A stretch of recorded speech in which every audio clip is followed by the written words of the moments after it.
e introversão, que é a libido disponível, seja liberta não só pelo objeto exterior, mas também pelo objeto interior, isto é, o pensamento. Assim, torna-se completamente sem objeto. Já não está relacionada com mais nada que pudesse ser conteúdo da consciência e afunda no inconsciente, onde se apodera automaticamente do material da fantasia que está à disposição e o traz à superfície. E aí? Gente, esse parágrafo aqui é como a gente já tinha comentado, é uma explicação da introversão. Me lembra muito, na verdade, o conceito de narcisismo. Porque o que é que acontece? Aqui, o pressuposto é que a mente humana é uma digamos assim, vamos colocar em termos tópicos, em termos de lugar, assim, é uma zona de livre circulação de energia psíquica, que é chamada aqui de libido. Ou seja, pelo fato da gente estar vivo, a gente tem uma certa energia vital, né? E essa energia vital, ela se manifesta sobre a nossa psicologia, sobre a nossa mente, na forma de libido. Essa libido, ela está livre e ela procura sempre se adequar ou impulsionar, ou se prender, se ligar a um pensamento, a uma ideia. Certo? Então, o que é que acontece aqui? Aqui nessa situação aqui que ele está colocando, existe uma certa quantidade de libido disponível. Ou seja, você está vivo, está produzindo energia o tempo todo, essa energia influencia a tua psicologia, a tua mente, mas, e no primeiro momento, essa energia não está ligada a uma ideia do pensamento. Então, é uma coisa sem expressão. É uma energia que quer se expressar de alguma forma, mas para expressar, ela precisa se ligar a um símbolo, precisa se ligar a um pensamento, precisa se ligar a uma ideia. Inicialmente, ela não está ligada, né? Então, e aí é interessante a forma como Jung identifica de onde vem essa libido. No primeiro momento, a libido está disponível, mas não é qualquer libido, é a libido investida nos instintos. Portanto, temos aqui uma certa energia ligada aos instintos que está apenas em parte disponível, né? Uma outra parte está ligada com expressões naturais do instinto. Quando a gente sente fome, a gente toma ações para se alimentar, digamos assim. Para tomar essas ações, para definir que ações a gente vai tomar, a gente alimenta essas ações, essas ideias, esses pensamentos com energia vital. Senão, acontece como no caso do deprimido, que pensa coisas, mas o deprimido não consegue pôr em prática nada, né? Então a gente pega um pouco dessa energia e joga para a satisfação dos instintos. Mas sobra uma parte da libido, né? Então uma parte da libido está disponível.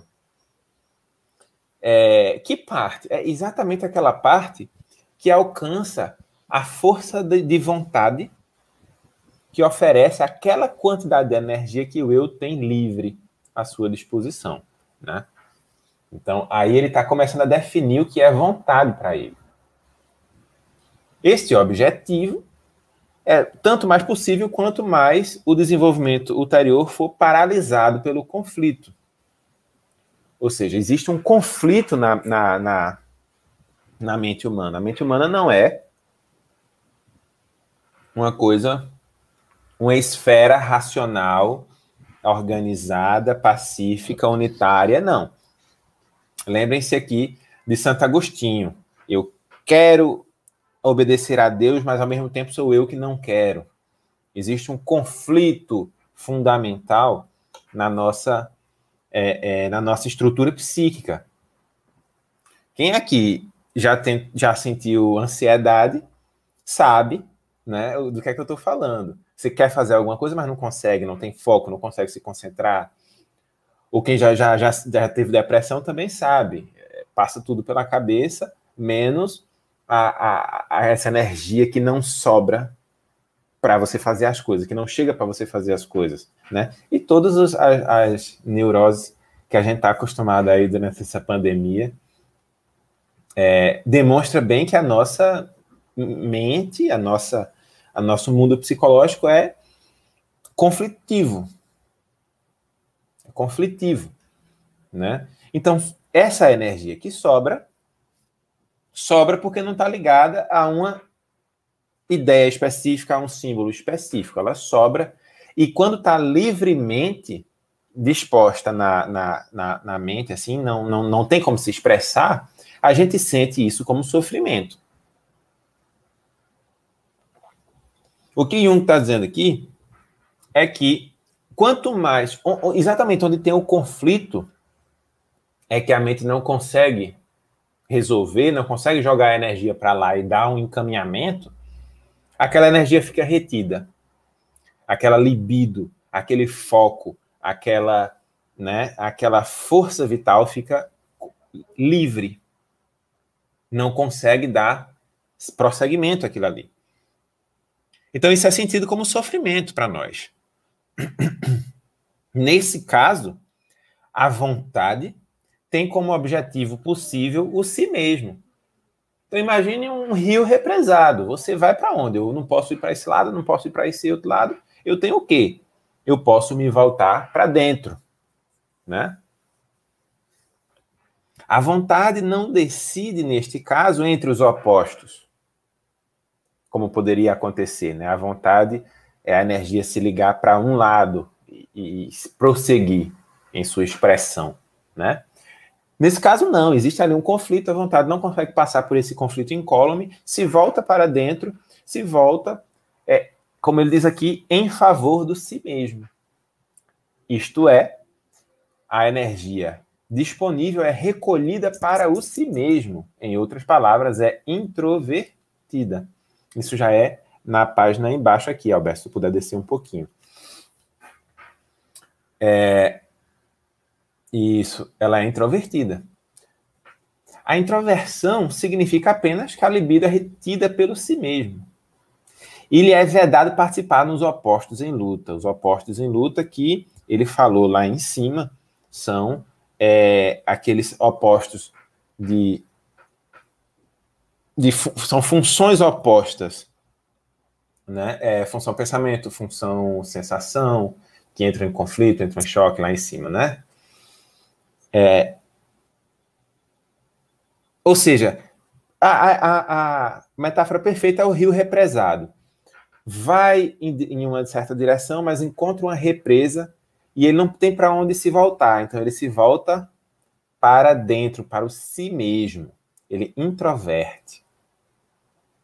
E o que é que ele encontra dentro do si mesmo? Encontra pensamento. Mas o pensamento, ele também faz parte do conflito. Porque acontece do pensamento entrar em conflito com as sensações. Acontece do pensamento entrar em conflito com os sentimentos. Então, não tem como fugir do conflito psíquico. Essa energia, ela para se expressar, ela está procurando um caminho livre de conflito e não acha. Nem mesmo quando ela se volta para dentro. Né? E aí Jung diz o que é fundamental aqui nesse parágrafo. Cabe ao ato de diferenciação e introversão que a libido disponível seja liberta. Não só pelo objeto exterior, mas também pelo objeto interior. Jung diz, basicamente aqui, o que ele já disse lá em cima algumas vezes, que o ato de você diferenciar bem as funções da psique, resolve de alguma forma esse conflito e permite que essa libido se expresse. Então, é interessante essa atitude. Vê, um caso de supervisão, a gente vai fazer uma supervisão. O que é uma supervisão? É quando os psicólogos, depois de atender seu paciente, o psicólogo procura um grupo de outros psicólogos para falar sobre o andamento do caso, daquele caso. E aí ele coloca seus pensamentos, mas também coloca seus sentimentos e coloca suas sensações. Dizer o que o analista, o que o psicólogo,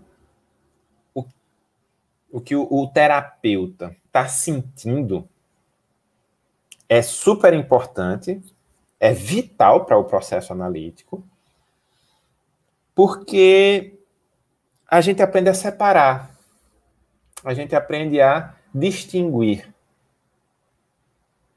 quais são os elementos do paciente que estão influenciando o terapeuta, né? E eu aprendo a dar significado a minhas emoções, por exemplo. Se eu estou diante de um paciente, diante de uma pessoa e sinto sono, isso pode ter alguma coisa a ver com a minha vida, porque eu não estou dormindo bem, sei lá. Mas pode ter alguma coisa a ver com o caso também. Se é uma pessoa que me desperta sono, eu tenho que entender esse sono como um estímulo, ou como uma reação interna minha ao que vem de lá, de fora. Então eu tenho que interpretar isso. Eu tenho que interpretar as minhas emoções, as minhas sensações, né, os meus sentimentos e os meus pensamentos. Separar essas duas coisas é fundamental na reflexão crítica sobre nós mesmos. Né? Eu dei um exemplo da supervisão, mas pode ser outros. Né? Quando você para e pensa, aquela pessoa ali me faz mal, então eu quero que ela viva a vida dela longe de mim. Eu não desejo mal a ela, mas eu me conheço o suficiente para saber que ela não me faz bem. Isso é um exemplo, tá? Eu parei para diferenciar as coisas, né? Eu parei para separar o que é a minha experiência, o que a minha experiência me suscita em termos de pensamento, o que a minha experiência me suscita em termos de sentimento. E dar a César o que é de César. Isso é que significa análise. Né? O processo de autoconhecimento é basicamente isso aqui. É basicamente um processo de diferenciação das coisas que estão acontecendo no nosso mundo psíquico. Porque se eu não parar e não gastar tempo refletindo sobre a minha experiência, eu não separo o que é emoção e o que é razão. Eu não separo o que é sentimento e pensamento. Então, eu penso coisas para expressar necessidades emocionais minhas, afetivas. Né? E vice-versa. Eu direciono afetos para pensamentos, para ideias, para razões que originalmente não estavam em mim. Que é o que se chama de ideologia, né? Aqui com um sentido bem negativo, né? Um sentido bem negativo.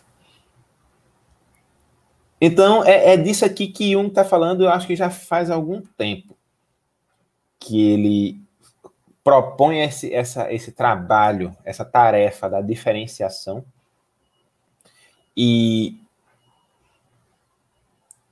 coloca essa tarefa como fundamental. Já faz algum tempo, mas ele faz toda aquela volta, toda aquela explicação para depois voltar para esse ponto. E aqui ele volta. E aqui ele diz que a libido precisa ser libertada. A libido precisa ser libertada com a resolução do conflito.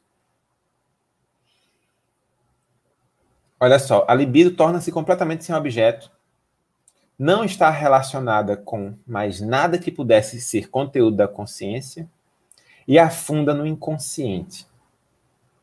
Quando o pensamento não dá uma expressão boa a essa libido solta, essa libido ela mergulha no inconsciente. E o que é que ela acha no inconsciente? As nossas fantasias. E aí a fantasia ganha aquela força vital e aflora a superfície. Ela estava no inconsciente e ela aflora a consciência. É muito interessante isso aqui, minha gente. Eu sei que é complicado, mas é muito interessante a gente ver claramente o jogo de forças rolando. Esse rio tentando, fazendo vários meandros, tentando achar a saída, tentando achar a sua foz e sem conseguir. E aí mergulha no inconsciente, acha um negócio lá e se expressa finalmente, né? Só que aqui é uma expressão pela fantasia, que é uma coisa que tem um potencial de turvar a realidade, ao mesmo tempo que tem potencial de criar a realidade. A gente já falou sobre isso, eu acho que foi na segunda retrasada.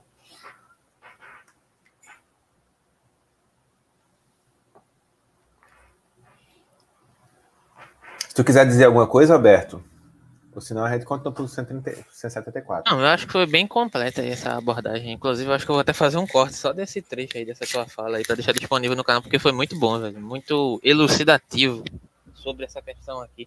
Só queria fazer uns comentários sobre o que a gente já tinha falado, e você mencionou um pouco aí, né, sobre como, de certa forma, né, essa descrição que o Jung coloca está relacionada justamente com essa problemática, né, uma problemática que se dá a partir da investigação do tipo introvertido, necessariamente o tipo do Schiller, né, que é um tipo que, de certa forma, não consegue, de certa forma, filtrar ou fazer uma boa leitura acerca da sua própria,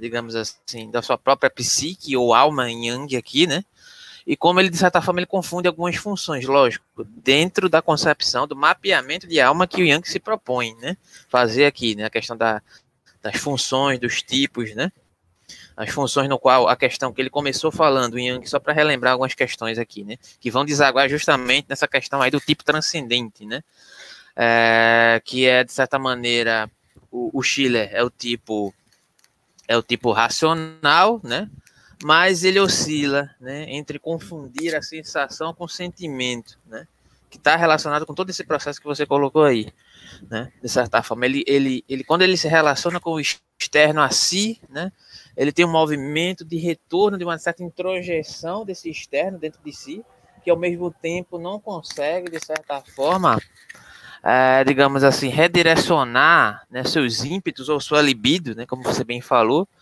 de acordo com a identificação correta, digamos assim, né, de para que campo está sendo impulsionado, né, ou impulsionada a sua libido, né? Por muitas vezes ele confunde determinado impulso que está delegado ao campo sentimento com o campo sensação, e ele não consegue, de certa forma, fazer essa distinção, e a partir desse movimento de introjeção, como você bem falou, né, quando isso parte para o inconsciente, a partir desse processo psicodinâmico, digamos assim, né, quando ele joga essa questão da libido para o aspecto inconsciente, ele se relaciona com a fantasia.